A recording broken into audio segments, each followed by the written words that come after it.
What's up, NAIA Nation? It's your boy Manny here. Welcome back to the Hoop Report, the NAIA Women's Basketball Podcast, episode number 45, 5 away from 50. Very excited to talk about this one. It's going to be kind of a jam-packed episode, if I'm being honest. We're going to really hit one of the only really upset or big game of the weekend on a just kind of a quick note. And then, since not a lot of unforeseen things happened this past weekend, we're going to pivot over to previewing the whole week. I picked at least one game every single day of the week, and then I'm going to talk about those games real quick. Plus, of course, we have our polls prediction for the next set of polls that are coming out this Wednesday. A lot to talk about. Going to get right into it. The game that I was going to talk about that I felt like was the biggest upset of the entire weekend was, of course, IU Southeast taking down Shawnee State very handedly. I would say a 12-point win for the Grenadiers. Shawnee State started off the game really well, 20 and 15 in the first quarter, but then after that, it was pretty much all IU Southeast. They won each of the next three quarters, 23-14, 28-21, 25-24. It was a big game for the Grenadiers and has kind of thrown a wrinkle in the River State Conference side of things. I truly believe it's going to be Shawnee State and Rio Grande that are coming out with the auto bids, but I do think IU Southeast has kind of thrown their hat in the ring now of maybe getting those two teams will get in auto bids or not. That's why I see like those two. And then I do believe the River States will get a third team in there. I'm very excited to talk about the potential of maybe even 4, and I do believe 4 is a real number for them. For a few players for the Grenadiers, biggest name that stepped up, Jessie Ledgerwood. She had 28 points on 6 of 18 shooting, 12 of 16 from the line, and then Grace Stapleton, she had 23 points, 16 of 18 from the free throw line. Those two pretty much were the biggest source of offense at a very, very friendly free throw line, and I mean that was the biggest difference for me in the game. Looking at the box score, 7 of 20 for the free throw line were the Bears, and it's not bad, but 32 of 42. You missed 10 free throws if you're IU Southeast, but still made more than Shawnee State attempted. That is where the game was won and lost, if we're being honest. I mean, you look at the foul count. For the Grenadiers, 23 fouls called against them. For Shawnee State, 30 called against them. Looking across the box where there wasn't anything else that really jumped out at you. It was really just that. Even the turnovers, I mean, 13 and 8 looks bad, but it's only a 5 turnover difference. So it really was just the free throw line. For 32 points for IU Southeast and 17 for Shawnee State. It really comes down to that. I do also want to shout out Morgan Roberts. She did not have a single free throw attempt, but she did have 20 points off the bench on a 50% shooting, 8 of 16 from the field. Big win. Again, throws a wrench in the plans of the River States. Shawnee State now standing at 6-2. Grenadiers now at 5-3. Very interesting game, and then kind of a preview to our polls. I do think this game might hurt Shawnee State a little bit in the receiving votes picture. We will see how much, and we'll get into that in a minute here. Actually, you know what? We'll start with that because I do think that'll probably take the majority of the time. So we'll start with the polls, and then we'll do the preview for the week. I was going through the polls last night. Last polls, looking at what the teams have done since then. I don't think it's going to be too much of a dramatic polls, if I'm being honest. It might be, coming off of the biggest polls of the season where I believe it was 6 teams that dropped out. I think we're going to maybe have a good amount. I would say a safe number, 2 or 3. And if anything more than 3, I'll be a little shocked. I'll be not shocked. I'll be interested because there are some teams that I can make a case for, but it was just most of those teams are so high up in the polls. Can they really drop that far? Well, we will see. Starting at the top, Dort Bethel, I think they stay top 3. I don't think, and again, I'm going to keep pushing this. I don't think that Dort and Bethel either one can be number 1 after what Free Hardeman just did. I do think Free Hardeman gets into the top 3. Now, I'm going to temper my expectations and say they get into the top 3 with implying that I hopefully will see them at number 1, especially after Free Hardeman just beat Bethel. I truly believe they have to. If Bethel's number 3, then Freed Hardeman has to be number 2. And if Bethel's going to be number 2, then Freed Hardeman's got to be number 1. It's just either way I see it, And Dort's kind of just have to be they're going to have to get affected by where the other 2 teams end up. All right. Those are the 3 teams that I think will be top 3 in any order you want.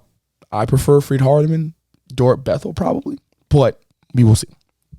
Campbellsville, I think you dropped outside of the top 5 after losing 2 games since the last polls. Marian, they drop out of the top 5 after getting upset by receiving votes. Huntington since the last polls came out. Talked about Freed-Hardeman already being a top 3 team. Again, at this point of the year, I'm going to kind of breeze through this, especially because this episode is going to be a little bit longer, so I want to try and get through as much as possible while keeping it 45 minutes, maybe probably a little bit over that, but that's the goal. St. Francis, I think they joined the top 5. They've had a really, really, really good pretty much started 2026. Honestly, this whole month of January has turned their season around, in my opinion. And not turned it around like they were having bad, but has put it in a different category, has put it in the next level. And I'm very excited to see what the Cougars continue to do. Dakota State, did they move up just one spot after going perfect and avenging some early semester losses? You know, obviously they lost to Rocky Mountain. Lost to Carroll. I don't think they've played Carroll again just yet, but they did play Rocky Mountain and they did win that game, obviously. So I do think that they bump up because of that, and a few of the teams above them, like a Campbellsville and a Marian, dropping out of that top 5. I think Dakota State might be able to sneak in, at least up 1, maybe even get in that top 5. Rio Grande jumps a few teams. I think they could jump a few teams in the top 5. I really do. They're dominant. They're on a 10-game winning streak, I believe it is right now, maybe even more. The only loss of the season was to Marian, and that was months ago now. This is a top 10 team. It's a top 5 team, in my opinion. So I do believe top 5. I'm looking at Dordt, Bethel, Freed-Hardeman, St. Francis, and Rio Grande. After that, any combination of Campbellsville, Marian, Dakota State, and then we kind of just go from there. Dakota Wesleyan, I think they're going to move up or stay put where they are right now at number 9. Concordia, I think they may drop out of the top 10 after losing to Dakota Wesleyan and Dordt. I really do. Looking at like an 11 or 12, something like that. Nothing crazy, but I do think they are going to drop out. Moving on to the outside of the top 10. We're going to start with Mid-American Nazarene. I've said it before, sometimes being boring is good. No news is good news sometimes, and they don't really have anything that can help, nothing that can hurt. So we'll see how the selection, how the rankers and all that kind of stuff go about that. Could I see them moving in the top 10 if Concordia comes out? Yeah, but I could also see them staying at number 11 and Concordia number 10. So I don't know. We'll see how they play it, but Mid-American Nazarene just hasn't done anything that I can definitely with certainty say, oh, because of this they're going to move up, or because of this they're going to move down. They're kind of just. That's why I'm going to go with stay at 11. Montana Tech, I think they drop 2 spots. Lewis and Clark moves up a spot or 2. I'm looking at that because when you look at the polls right now, well, in the last polls, Montana Tech was number 12, and since then, they've lost a couple games. They obviously lost to Dakota State most recently. I just feel like Lewis and Clark State, in my opinion, has actually had a little bit of a resurgence especially this semester. They've picked up some really good wins. I think they're warranted to be in that 12 seed, in that 12 spot. And then Montana Tech, not just Lewis and Clark State, but you got a lot of other teams below you that are really coming along. I think even comers of Kentucky. I have them staying at 14, but I could see them moving up. I could see them jumping Montana Tech if Montana Tech does drop those 2 spots. St. Francis, Illinois. This is the first team that I've touched on that I don't think, and I'm going to say it again, I don't think they're going to drop out of the top 25 because they are 15 right now. That is a 10-spot difference, 11-spot difference, really. That is a nosedive. That is not a couple spot. That is a nosedive. However, you get upset by unranked Olivia Nazarene, you're definitely dropping like that. That's for sure. It's just how far are you dropping? I don't think it's going to be that far. But it's the first team that I'm like, I'll be interested. I'll be interested. Considering it's now your second unranked loss of the season. We'll see. We'll see how it goes. Briar Cliff, they're also going to drop after getting upset by receiving votes. Hastings. Now, in those 2 cases, Briar Cliff is another team that, hey, but it's less likely because at least you lost to a receiving votes team. You lost to a team that's been pretty good under the radar this season in the GPAC, and some would even argue across the country. Olivia Nazarene has not been ranked since the beginning of the year, and therefore it is a bad loss for St. Francis of Illinois. Eastern Oregon, I think they stay after losing to the LC State. Could drop in a sneaky 1 spot difference, but I think they'll stay hang around that mark. Rocky Mountain, I think they're going to get dropped after getting upset by unranked Providence and receiving votes Carroll. You're talking about a team that right now I believe was 18. Yeah, they're 18. think you're dropping back outside the top 20, in my opinion. Eastern Oregon, I think, maybe takes number 18. In that same breath, William Carey, if they stay undefeated, obviously this episode is coming out Monday morning. They do play Loyola, and that will be the big game of Monday that I picked. If they stay undefeated, they better go in the top 15. 19 to 15, easily, done. Book it. Let's keep it pushing. Now, if they get upset, they'll probably stay. I think they can stay. I'd still even move them up one spot. I really would, y'all. I'm not going to lie to you. I mean, again, I might be having rose-colored glasses with William Carey because they're undefeated, but if they stay undefeated, easily, even if they lose, I still think they should get moved up by at least one spot. Corbin could go up because their losses were understandable to the teams compared to the teams above them. So the teams above them, like a Rocky Mountain getting upset by unranked Providence, receiving votes Carroll, Briar Cliff getting upset by receiving votes Hastings. That's also an understandable one. But then St. Francis getting upset by unranked Olivier Nazarene. Like those games, I think hurt those teams, but Corbin lost to teams that were above them in terms of the rankings and whatnot. So I think they could actually move up because while they lost games, their losses were a little easier to understand than the losses of some of these teams above them. So we'll see. Other than that, I just don't see them dropping. I don't. They'll probably stay or move up, but again, move up 1-2 spots max.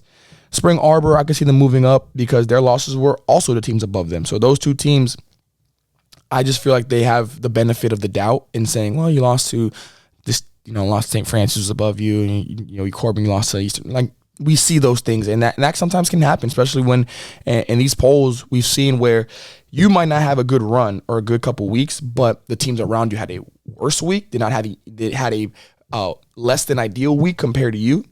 Now you benefit from that, and Evangel moves up at least top three, at least 3 spots. I think.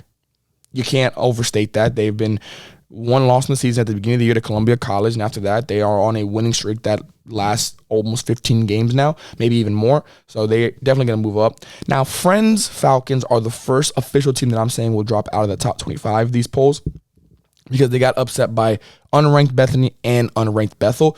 You can't do that. You're already number 23. You can't play with 1, let alone 2 unranked losses. So you're going to have to drop out of the top 25. Indiana Tech, I think, moves into the top 20 after a very good avenging win over Rochester Christian this past week. Then Southeastern, I think they either stay at number 25 or they drop. That last team in Southeastern, I do believe is more dependent on how the committee looks at the receiving votes teams than necessarily Southeastern, because looking at the receiving vote side of things, not too many teams like last time am I like, oh, for sure, they should be in. There's not that many. There's a few, but there's not that many. I think the first 3 that people are going to look at, Carroll, Langston, Columbia, they could sneak in. Like I don't see them for sure. I see them sneaking in, not because... Like in Carroll's case, they probably have the best situation because they did beat a top 25, top 20 team, honestly, in Rocky Mountain. Langston and Columbia don't really have that under their belt right now. So Carroll may be more than a sneak, but still I'm not too thrilled about it. Huntington, I think they probably have the strongest case after beating number 5 Marian. So they should be. I think that'd be a should be team in the top 25. I think Georgetown is the first bubble team that is you could make an argument for them, but that would mean that the 4 teams that I just mentioned have probably gotten in as well, and I just don't see. Could 4 teams get in? That's a big number in my opinion for these polls, but they should be up there in terms of next up in the receiving votes picture, being at the top of that. USAO, they're going to drop after losing to MACU and Nelson. And MACU was literally behind USAO in the previous receiving votes picture when we look at it. USAO had 57 votes, and MACU had 54. At the bare minimum, they're going to at least jump USAO there. That's no question after beating them. If Loyola beats William Carey, I think they go in the top 25.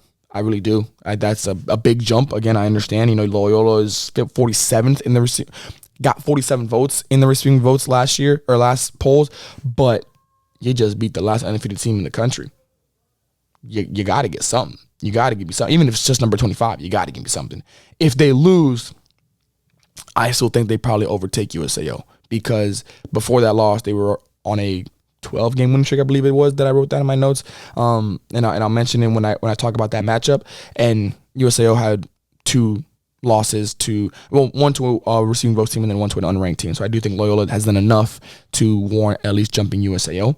Hastings, they'll jump a couple teams after beating Briar Cliff, but they don't get in to the top 25 because they did lose to Concordia. Not saying it's a bad loss. Obviously, I understand that loss, but if you win that game with the Briar Cliff game, easier sell for me to put you in the top 25.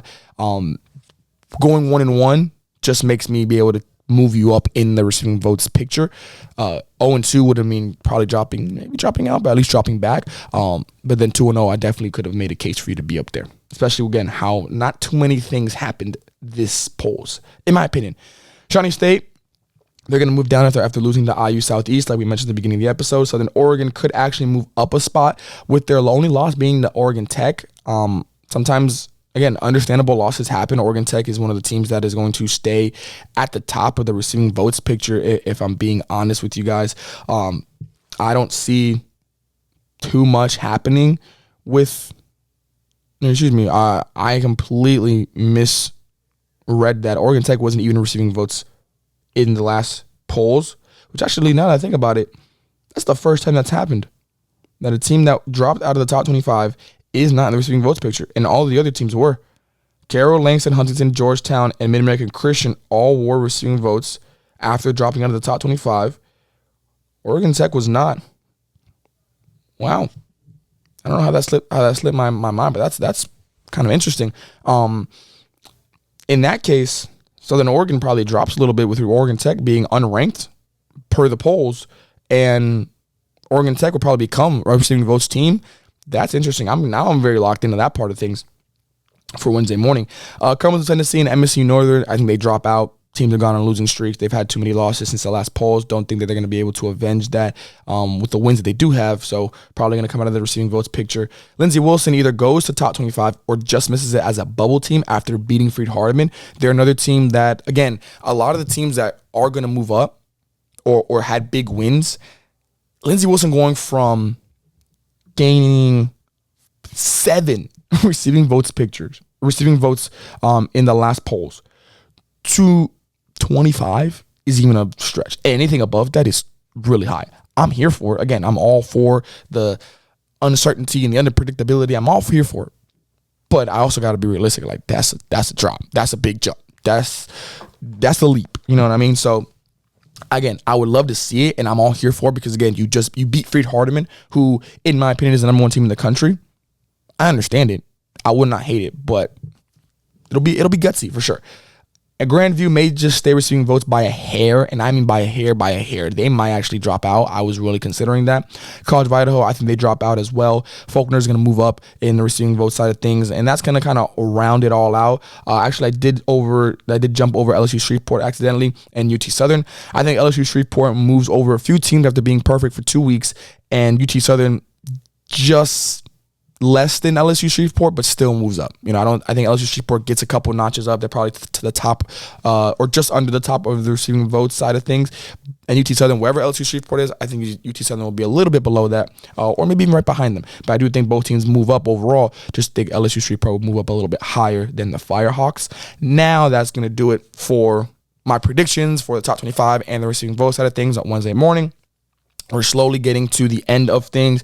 Looking at the schedule for the polls, we are on poll number 5 as of Wednesday. We've got 2 polls left, y'all. 2 polls. We've got February 11th and then the February 25th, the final polls. And I believe those polls will be after conference tournaments play starts or right before it starts. One of the two. Not 100% sure yet, but 2 polls left.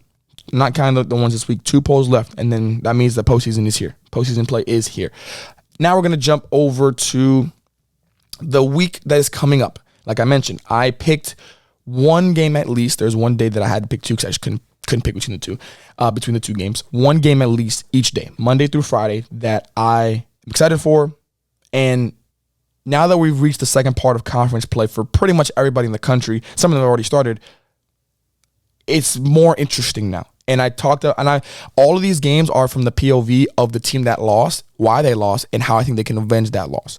So we'll start with Monday, like I mentioned, receiving number 19, William Carey, per the recording of this episode, and receiving votes, Loyola. William Carey won that game, obviously being undefeated. The key to this game is valuing the possession. And what I mean by that is the last time these two teams played, William Carey won on two big reasons.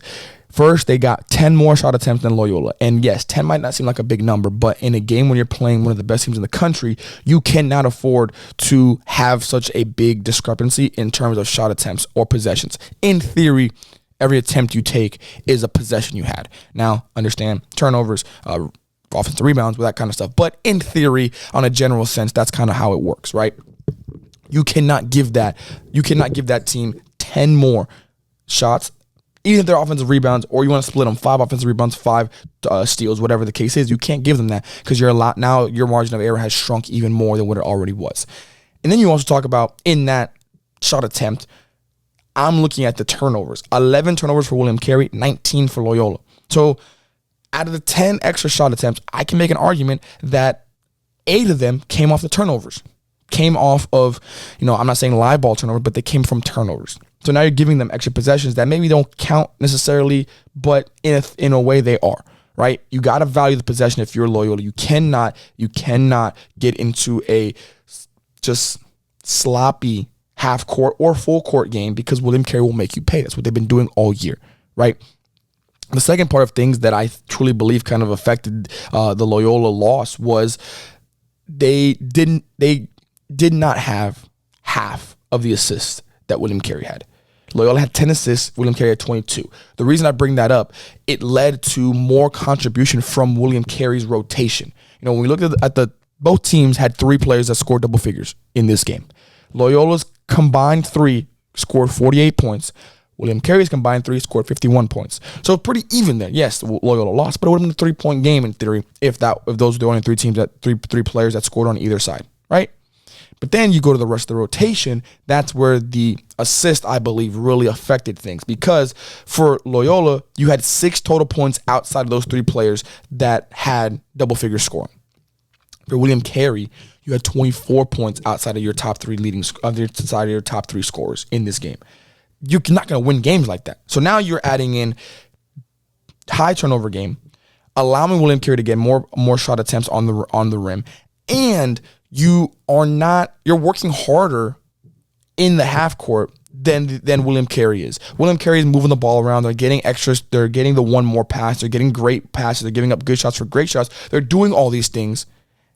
Loyola's not, in theory, by what the stats are saying, but what I had saw for a little bit of that game.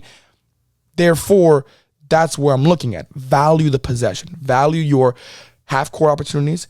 Value the ability to play deep into the shot clock, move the ball side to side, get William Carey's defense to have to rotate and scramble and get him in a blender. So now you're able to attack on the rotation. You're able to attack on the catch. You're able to get some clean looks from the 3-point line, on some backdoor, whatever the case is. But you got to value the possession and make each possession feel like it's the most important one of the game, whether it's the tip-off or whether it's the last possession of the game. You got to be able to do that against a team like William Carey. I say all this, and I mentioned earlier, Loyola's on a 12-game winning streak. Their last loss was to William Carey. Now, this game is going to be a great benchmark game for Loyola. A team that I thought at the beginning of the year, I believe they were my pick in the Southern States.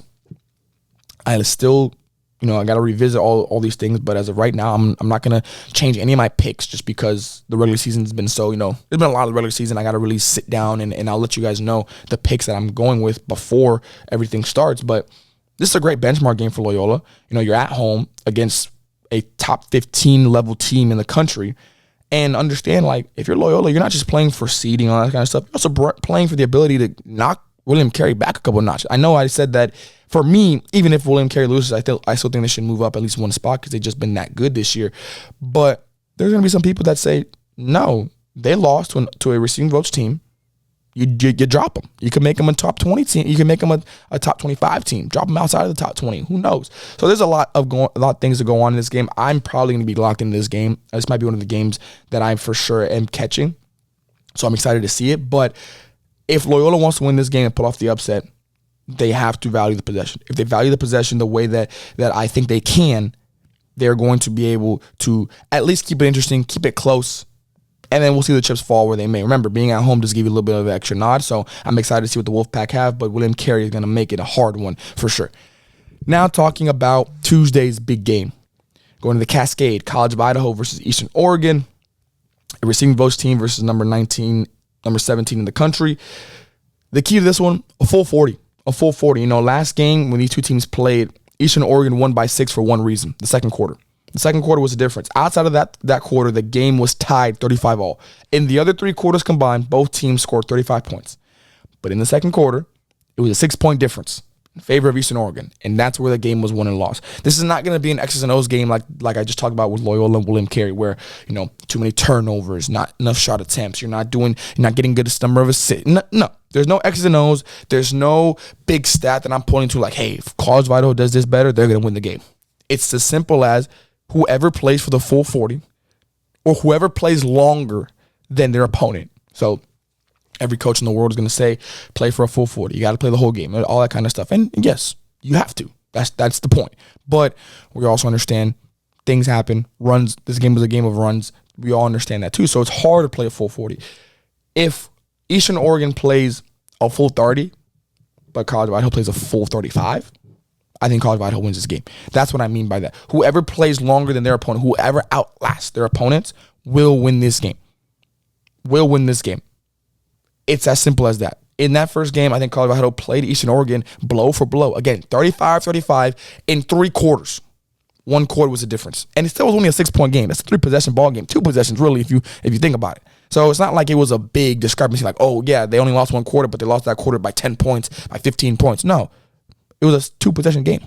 So these teams are very much even on that even playing field. I'm excited to see what's going to happen in this one on Tuesday evening. Wednesday was the day that I had to split it because between the Crossroads and the GPAC. I'm talking about Marian versus Spring Arbor. Y'all know I love me some Spring Arbor against Marian. And then Briar versus Dakota Wesleyan. I'll start with Spring Arbor versus Marian. The key to the game for Spring Arbor to avenge their early season loss, ability to adjust, right? Another game where, yes, there's some X's and O's, but it's really about you, right? In their first contest, you look at the stats, the game was pretty even, between the Cougars and Knights. Like, it wasn't anything massive that stood out for me from a raw numbers, assists, steals, turnovers, all that kind of stuff. Like, I didn't see anything that really jumped out to me, at least. But what really was the Achilles heel for the Cougars was the nice defense as a whole, because the Cougars shot under 30% from the field and the three-point line, 25.4 and 18.2 respectively. So now that Spring Arbor's at home, which is a very big note to make here, and you've had over a month to process the game, understand what happened, you need to prove that the adjustments were made and the adjustments are going to be implemented into this game. How can you minimize Marian's defensive impact in this game? I'm a defender at heart. I love playing defense. I love getting a shot clock violation. I love forcing turnovers. I love when schemes come together, when teams are rotating on one accord. I love all of that. At the end of the day, coming from a defender, at the end of the day, good offense is going to beat great defense. It's just the name of the game. Marian can play good for 29 seconds, and Spring Arbor can put up a prayer from a three-point line and it goes in. That's just how the game works sometimes. Now, will that lead to wins for Spring Arbor? No. But my point being, there's no defense that is unbreakable. Don't get me wrong. Marian's got one of the best defenses in the country, and they're very close to being unbreakable. But even still, they've lost since they've played. They've gotten in close games multiple times. So there's enough film out there where if you're Spring Arbor, you can find ways to implement the things that have affected Marian throughout the year into your offense for this game. This is an adjustment game for Spring Arbor. I would argue to say Spring Arbor's got no pressure. I would. Because you played them very well. It came down to just the defense being too much to handle in your first go-around. If you're Marian, yes, you rely on your defense, and I understand that's what's won you games, but Spring Arbor had a plan to do things better. There wasn't necessarily a plan from a surface level thing. You can obviously dig into the film and you be like, okay, well, we got to do this better, got to do that better. I'm sure there's plenty of things that the coaching staff found, but I do believe that Spring Arbor is playing with house money literally in their own house. It's an adjustment game. Where can we find spots for Megan to get buckets? Where can we get the rest of the rotation moving?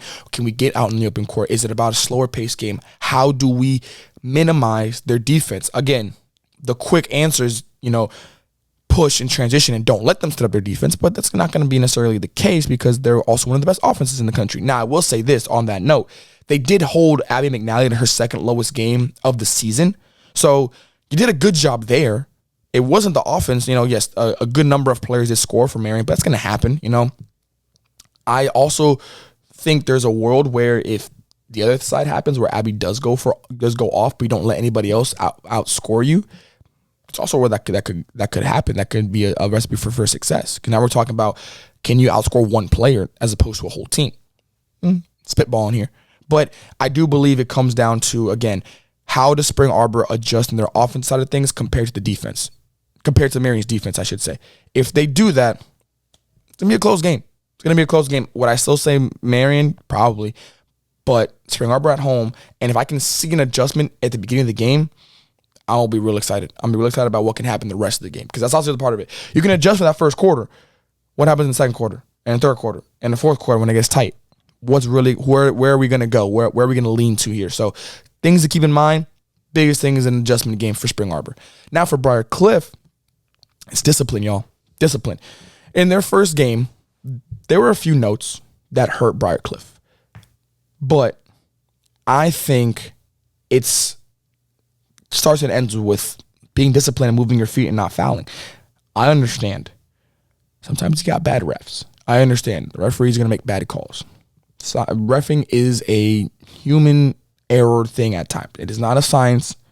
It is an interpretation of what that person, what that individual saw with the whistle in that shirt. At the same time, though, when you allow 19 free throws to be taken for your opponent because you fouled a good amount of times, you got me for the first few. But after a while, I'm gonna be like, okay, well, clearly there's something that's going on that the referees continue to see, and they're going to keep calling. Because again, 19 free throws were taken by the Tigers, 17 of them were made. That's where the game was won and lost. And the specific player that was drawing all these fouls, Riley Rosencrest, she had 24 points, and almost half of them came at the line, 10 of 11. So that is really the only stat that I'm looking at in terms of the discipline side of things. Move your feet, play solid defense, make sure you're in help, make sure you're in rotation, make sure you're in help side, gap, however you play your principles, and let them have to make tough shots. Don't bail them out with late fouls. Don't play 29 seconds of great defense on the shot clock and then you foul in that last second. Don't do that. And I guarantee you this game probably would have gone a different way. And it probably still will go a different way. The other discipline thing I'll talk about is the assist side of things again. Because in this game, the Tigers had double what the Chargers had. 20 assists for the Tigers, 10 for the Chargers.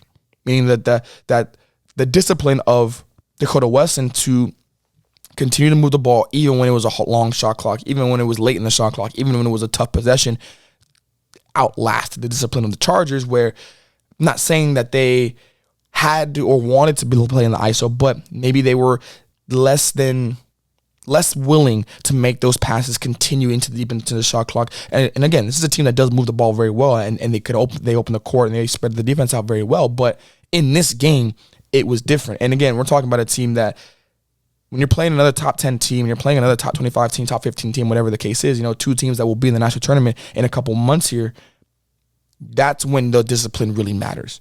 It's easy to be disciplined when you know you're the favorites, when you know you're the ones that should win this game. Easier, I should say.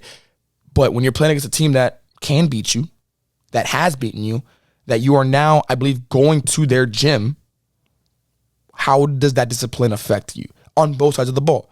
On one side, moving your feet, not reaching, walling up, making them make tough shots. And on the other side, moving the ball, not letting the other team's, offensive run that's going to happen, not letting the fans get into it, whatever the situation is, not letting that affect the offensive consistency that you've built throughout the entire season. Again, Briar Cliff, one of the best teams in the country all year, top 15 for a reason. So that's what I'm looking at for the Spring Arbor Marian game, and that's what I'm looking at for Chargers and Dakota Wesleyan. Now, last two games before we send y'all into the week. Thursday, Going down to the Red River. LSU Alexandria versus Texarkana. Key of the game, turnovers.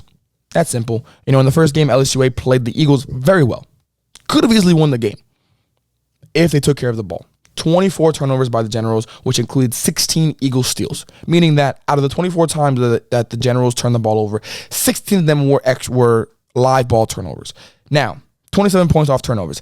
That's actually a steal, because if we're being honest here, if it would have been a layup per steal, it's 32 points, y'all. That's a lot different. Now, granted, it's only 5 points off, so something that was similar to what happened, but that's where the game was won and lost.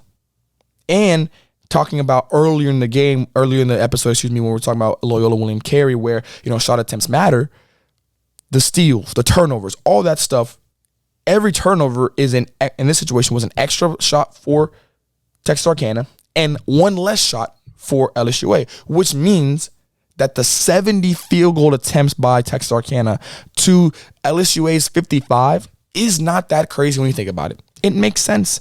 Basketball is a numbers game. If you get more opportunities to shoot the ball than I do, it's going to be a really big discrepancy. All that said, it was a 2-point game at the end. 2-point game. You almost almost 25 field goal attempts less. You almost had 30. You almost had the same number of turnovers as the difference of shot attempts. That's what we're talking about right now, right? All that said, it was a 2-point game. I'm pretty sure at their place too. No, it was at your place. 2-point game. So when I say that they played the Eagles very well, a team that right now is third in the River States, they did. They just put themselves behind the 8 ball too many times, and it eventually caught up to them. If LSU-A takes care of the ball, keeps Texarkana out of the transition game, keeps them from getting the fans into the game with transition buckets, don't be surprised if LSU-A comes out with a really big win in the River States to get maybe into that 4th seed fight and maybe even to that 3rd seed situation. Very, very excited to watch this one. I think we're looking at possibly even a playoff preview, if I'm being honest, in the River States Conference. But it's all about turnovers. All about turnovers. Last one, Frontier, Friday. Montana Tech versus Carroll. Key to the game is a 3-point attack. And I don't mean the 3-point line. I mean there are 3 points that I'm looking at for this game. This game was defined by the second quarter going 21-6 in favor of Montana Tech. Montana Tech out-rebounding Carroll 39-27, and Carroll playing in the second half, not the first. Again, 3-point attack. The first point, mind you, all this ended in a 7-point game. The first point, talking about the rebounding more than anything, because the rebounding battle, you got to keep it to a minimum if you're Carroll. You're going to get out-rebounded by Montana Tech, is what it is. I've seen it. That team can rebound the ball very well, especially offensively. But it wasn't even the offensive rebounds that really made the difference in it. It was the defensive rebounds. Carroll went 11-16 when I'm breaking down the rebound battle. 11-16. Montana Tech went 15-24. So you only lost the offensive rebounds by 4, which, again, not great, but that's not the end of the world. But you almost lost the defensive rebound battle by 10. That's where it was. That's where, you doubled it in terms of offensive difference and defensive difference. That's where the difference really comes into it. And the funny thing is, Carroll lost 3 out of the 4 quarters from a rebounding standpoint. You cannot win basketball games in the NAIA if you're getting out-rebounded 3 out of the 4 times that you go out there on the court. Talked about the second quarter, and I think the second quarter kind of just can be encapsulated with the entire game, because the first half was 42-25 in favor of Montana Tech. The second half was 37-27 in favor of Carroll. It was the tale of 2 halves. Montana Tech, really good first half. I think it wasn't a bad second half. They just kind of came back down to earth. It's hard to score 40-plus points in both halves. But for Carroll, I do believe they had a bad first half. Because I know when you look at it, you're like, well, Carroll had 25 in the first half, but then Montana Tech had 27 in the second half. So how are you going to say that Carroll's first half was worse or was not as good as Montana Tech's second half? Well, I'm looking at the defense side of things more than anything. Both teams held their opponents, from different perspectives, obviously, to less than 30 points in a half. But only one team held their opponent to under 40 in a half. the defense was going to be the biggest thing. And that's why maybe instead of 3-point attack, I just say it's a defensive battle. It's a defensive game. Whoever's defense has a better night will win the game, because look at the rebounding. It was the defensive rebound that was the issue, not the offensive rebounding. When you look at the scoring, it was the defense of Carroll that I think allowed Montana Tech to get into a groove and keep it pushing. Obviously, I believe this game is going to be at Carroll, so that's going to change up a little things. This is also when Montana Tech was the hottest team in the Frontier, and they're doing having all these great games. But defense, you control. It's an effort thing. That's why I say got to play both halves. It's an effort thing. You're Carroll. You should 100% believe you can win this basketball game, especially because you should have a chip on your shoulder. Montana Tech now, they are the hunted. They're not the hunters anymore, for the most part. I like Carroll in this one. I haven't picked a winner for any of these games. I'm probably gonna, if I would have to pick, give me Carroll over Montana Tech. Give me Texarkana over LSU-A. Excuse me. Give me Briar Cliff, Dakota, Wesleyan. Give me Briar Cliff. Give me Spring Arbor, Marian. Give me Spring Arbor. I want to see it. I think I'm going to see it. Eastern Oregon over College of Idaho, and then I'm going William Carey over Loyola. Those are my picks for these game of the days per day this week. It's very lengthy. Kind of get with them right now. Don't really love it, but we're going to rock with it. But that's going to do it for this episode of the Hoop Report. Thank you guys for tuning in. Already got episode number 46 lined up, ready to go. It's scheduled. It's going to be posted Friday morning. It's going to be a coach's interview. When the scouting report is posted or later today, y'all will have a hint as to who it is. See who gets it. If y'all get it, make sure y'all drop it in the comments so y'all can put your hat in there, see if you're right. Little trivia for y'all. But already have that lined up, and we will be back at it on next Monday with episode 47. Getting closer to episode 50, getting closer to the postseason, y'all. I'm very excited. A lot left to really unpack, a lot left to really talk about, but I'm very excited to talk about all about it. And just the ride's been fun. It's only gonna get better from here. So that's gonna do it for this episode. Make sure you guys like, comment, and subscribe, and we'll catch y'all in the next one. Peace.